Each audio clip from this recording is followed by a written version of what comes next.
There was a lawyer once. His name was Francis Scott Key. He penned a song that I'm sure you're aware of. You've seen it. It's in most hymnals throughout our churches. It's called the national anthem. It is our song as an American. We go, however, to a ball game. We stand in our church services and we sing the words of that song, and they float over our minds and our lips, and we don't even realize what we're singing. Most of us have memorized it as a child, but we've never really thought about what it means. Let me tell you a story. Francis Scott Key was a lawyer in Baltimore.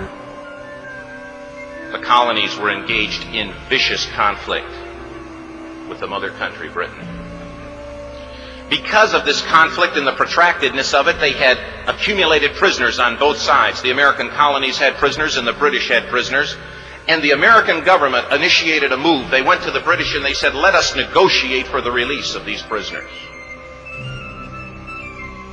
They said, we want to send a man out to discuss this with you. They were holding the American prisoners in boats about 1,000 yards offshore. And they said, we want to send a man by the name of Francis Scott Key. He will come out and negotiate to see if we can make a mutual exchange. On the appointed day in a rowboat, he went out to this boat and he negotiated with the British officials.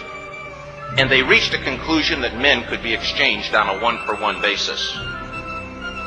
Francis Scott Key, jubilant with the fact that he'd been successful, went down below in the boats, and what he found was a cargo hold full of humanity, men. And he said, men, I've got news for you tonight. You're free.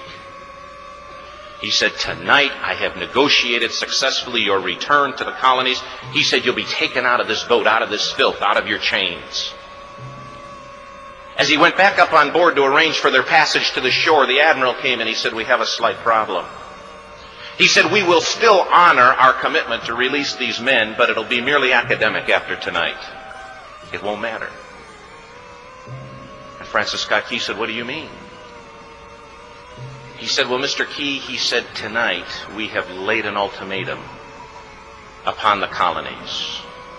Your people will either capitulate and lay down the colors of that flag that you think so much of, or you see that fort right over there, Fort Henry? He said, we're going to remove it from the face of the earth. He said, how are you going to do that? He said, if you will, scan the horizon of the sea. And as he looked, he could see hundreds of little dots. And he said, that's the entire British war fleet. He said, all of the gunpowder, all of the armament is being called upon to demolish that fort. It will be here within striking distance in a matter of about 2.5 hours. He said, the war is over. These men would be free anyway. He said, you can't shell that fort. He said, that's a large fort. He said, it's full of women and children. He says, it's predominantly not a military fort. He said, don't worry about it. They said, we've left them a way out. And he said, what's that? He said, do you see that flag way up on the rampart? He said, we have told them that if they will lower that flag, the shelling will stop immediately. And we'll know that they've surrendered, and you'll now be under British rule. Francis Scott Key went down below and told the men what was about to happen. And they said, how many ships? He said, hundreds. The ships got closer. Francis Scott Key went back up on top and he said, men, I'll shout down to you what's going on as we watch. As twilight began to fall, and as the haze hung over the ocean as it does at sunset, suddenly the British war fleet unleashed. He says the sound was deafening. There were so many guns that there were no reliefs. He said it was absolutely impossible to talk or hear. He said suddenly the sky, although dark, was suddenly lit. And he says from down below, all he could hear the men, the prisoners, saying was, tell us where the flag is. What have they done with the flag? Is the flag still flying over the rampart? Tell us. 1 hour, 2 hours, 3 hours into the shelling, every time the bomb would explode and it would be close to the flag, they could see the flag in the illuminated red glare of that bomb. And Francis Scott Key would report down to the men below, it's still up. It's not down. The admiral came and he said, "Your people are insane." He said, "What's the matter with them?" He said, "Don't they understand this is an impossible situation?" Francis Scott Key said he remembered what George Washington had said. He said, "The thing that sets the American Christian apart from all other people in the world is he will die on his feet before he'll live on his knees." The admiral said, "We have now instructed all of the guns to focus on the rampart to take that flag down." He said, "We don't understand something. Our reconnaissance tells us that that flag has been hit directly again and again and again, and yet it's still flying. We don't understand that."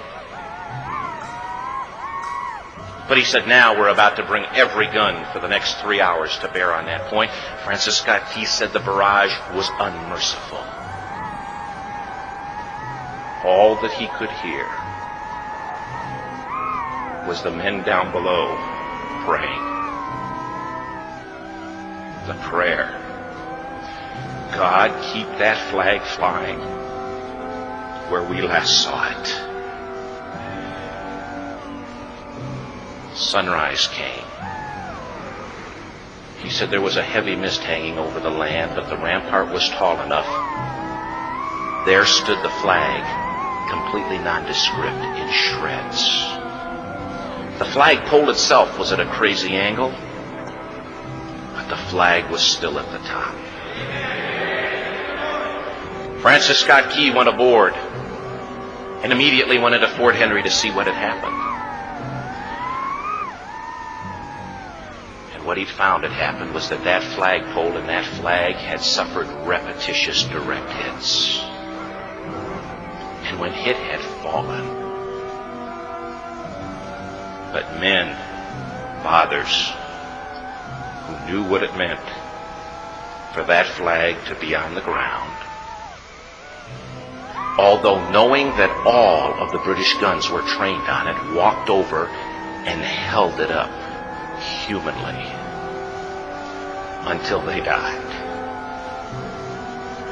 Their bodies were removed and others took their place. Francis Scott Key said what held that flagpole in place at that unusual angle were patriots' bodies.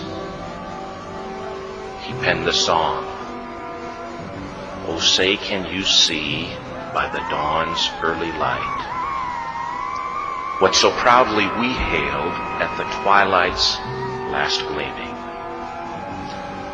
Or the rocket's red glare, the bombs bursting in air, gave proof through the night that the flag was still there. Oh, say, does that star-spangled banner yet fly and wave o'er the land of the free and the home of the brave?" The debt was demanded.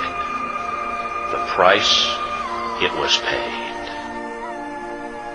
Oh, say, can you see by the dawn's early light what so proudly we hailed at the twilight's last gleaming, whose broad stripes and bright stars through the perilous fight o'er the ramparts we watched were so gallantly streaming, and the rockets sprayed clear, the bombs bursting in air gave food through the night that our flag was still there. Oh, say, does does that star-spangled banner yet wave o'er the land of the free and the home of the brave? Oh, say, does that star-spangled banner yet wave